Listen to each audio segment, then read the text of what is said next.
തീർച്ചയായും ശ്രീ രാജീവ് പി നായർ, അതാണ് ഒരു അഡ്വാൻറ്റേജ് കിട്ടാമായിരുന്നത്, നിങ്ങളെ സംബന്ധിച്ച് ഈസിയായി കിട്ടാമായിരുന്നത് നിങ്ങൾ കൈവിട്ടു എന്നതാണ് ഇവിടെ. നിങ്ങളെ സംബന്ധിച്ച് സിറ്റിംഗ് MP-മാർ മത്സരിക്കാനുള്ള ഒരു തീരുമാനം ആദ്യം മുതൽ തന്നെ ഉണ്ടായിരുന്നു. അത് അതേ രീതിയിൽ നടപ്പാക്കാനും പ്രഖ്യാപിക്കാനും കഴിഞ്ഞിരുന്നെങ്കിൽ നിങ്ങൾക്ക് ആ അഡ്വാൻറ്റേജ് കിട്ടുമായിരുന്നു. അതിൽ പിന്നീട് നിങ്ങൾ പുനരാലോചനകൾ നടത്തുന്നു. രാഹുൽ ഗാന്ധി വരുമോ ഇല്ലയോ എന്നുള്ള കാര്യത്തിൽ തീരുമാനമെടുക്കാൻ വൈകിക്കുന്നു. ഇപ്പോൾ ഇന്ത്യ മുന്നണിയുടെ കെട്ടുറപ്പിനെ തന്നെ ബാധിക്കും, ഒരു പക്ഷേ വയനാട്ടിലേക്ക് രാഹുൽ വീണ്ടും എത്തിയാൽ എന്ന ഒരു നിലയുണ്ട്. അക്കാര്യത്തിലൊക്കെ നിങ്ങൾക്ക് പെട്ടെന്ന് തീരുമാനമെടുത്ത് ആളുകളെ വിശ്വാസത്തിലെടുത്ത് കിട്ടാവുന്ന അഡ്വാൻറ്റേജ് നേടിക്കൊണ്ട് തന്നെ മുന്നോട്ട് പോകാനുള്ള അവസരം നിങ്ങളായി തന്നെ ഇല്ലാതാക്കുകയാണ്.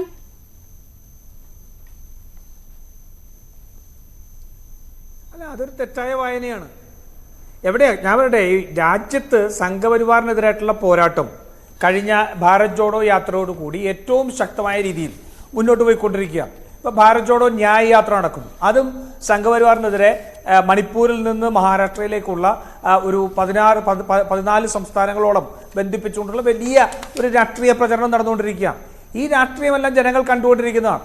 ഞാൻ നേരത്തെ സൂചിപ്പിച്ച പോലെ ഇവിടെ ആർക്കാണ് സംശയം? പല സീറ്റുകളുടെ കാര്യത്തിലും സംശയമില്ല. അവിടെ പ്രവർത്തനങ്ങളൊക്കെ തുടങ്ങിക്കഴിഞ്ഞു. ഇപ്പൊ തൃശ്ശൂർ, അതല്ലെങ്കിൽ തിരുവനന്തപുരത്ത്, പാലക്കാട് ഉൾപ്പെടെയുള്ള പ്രദേശങ്ങളിൽ ആർക്കെങ്കിലും, എറണാകുളം ഉൾപ്പെടെയുള്ള സ്ഥലങ്ങളിൽ സംശയമുണ്ടോ?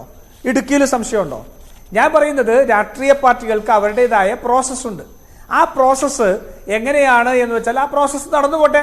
സ്ക്രീനിംഗ് കമ്മിറ്റി നോക്കാതെയും CEC കൂടാതെയും VD സതീശനും K സുധാകരനും കേരളത്തിലിരുന്ന് സ്ഥാനാർത്ഥി പ്രഖ്യാപനം നടത്താൻ സാധിക്കുമോ?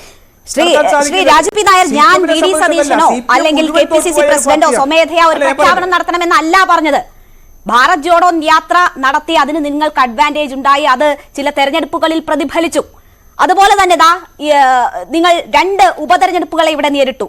തെരഞ്ഞെടുപ്പ് വിജ്ഞാപനം വന്ന് അല്ലെങ്കിൽ പ്രഖ്യാപനം വന്ന് മണിക്കൂറുകൾക്കകം നിങ്ങൾക്ക് സ്ഥാനാർത്ഥിയെ പ്രഖ്യാപിക്കാനും പ്രചരണ രംഗത്ത് സജീവമാകാനും കഴിഞ്ഞു. അതിന്റെ അഡ്വാൻറ്റേജ് നിങ്ങൾക്കുണ്ടായി.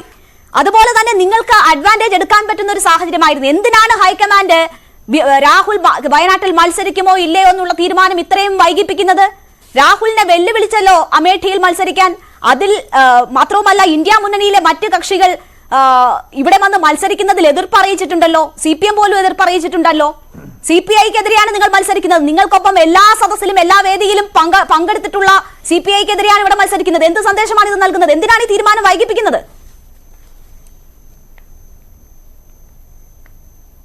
അല്ല, BJP ഏതെങ്കിലും സ്ഥാനാർത്ഥിയെ പ്രഖ്യാപിച്ചത് രേണു കണ്ടായിരുന്നോ? BJP ആദ്യഘട്ട സ്ഥാനാർത്ഥികൾ നാളെ ഉണ്ടാവുമെന്നാണ് പറഞ്ഞത്.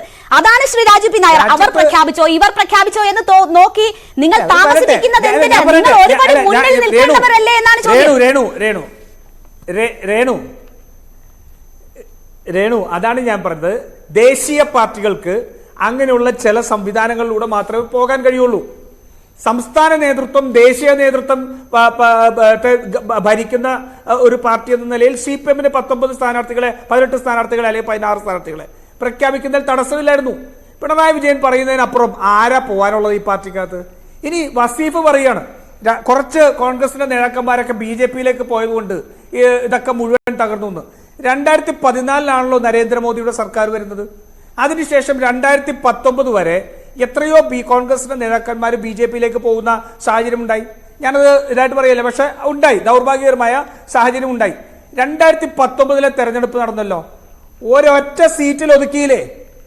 CPM-നെയാണോ സംഘപരിവാർ വിരുദ്ധ പോരാട്ടത്തിന് ജനം വിശ്വസിക്കാൻ പോകുന്നത്? ഈ പിണറായി വിജയനെതിരെ 2019 ED-യുടെ അന്വേഷണം തുടങ്ങി. ഏതില്? മാസപ്പടി കേസിൽ ROC-യുടെ അന്വേഷണം തുടങ്ങി. ഈ ROC-യുടെ അന്വേഷണവും ED-യുടെ അന്വേഷണവും തുടങ്ങിയിട്ട് 4 വർഷക്കാലം BJP കമാന്നൊരക്ഷരം മിണ്ടിയില്ല. അതിനെ സംബന്ധിച്ച് ഒരു ചാനൽ ചോദിച്ചപ്പോ BJP-യുടെ ഒരു നേതാവ് പറഞ്ഞത്, ഞങ്ങൾ പിണറായി വിജയനെതിരെ കേസെടുത്ത് അകത്താക്കിയിട്ട് കോൺഗ്രസിന് അങ്ങനെ ഗുണമുണ്ടാക്കേണ്ടെന്നാ. അപ്പോ ഈ പരസ്യമായിട്ട് ഞാൻ ചരിത്രം പറഞ്ഞു, രഹസ്യമായിട്ട് പിണറായി വിജയൻ ഉണ്ടാക്കിയിട്ടുള്ള ബന്ധങ്ങൾ കേരളത്തിലെ ജനങ്ങൾക്ക് വ്യക്തമല്ലേ? അങ്ങനെ കേരളത്തിലെ ജനങ്ങൾക്ക് സംഘപരിവാറിന്റെ ആലയിൽ കൊണ്ട് കേരളത്തിലെ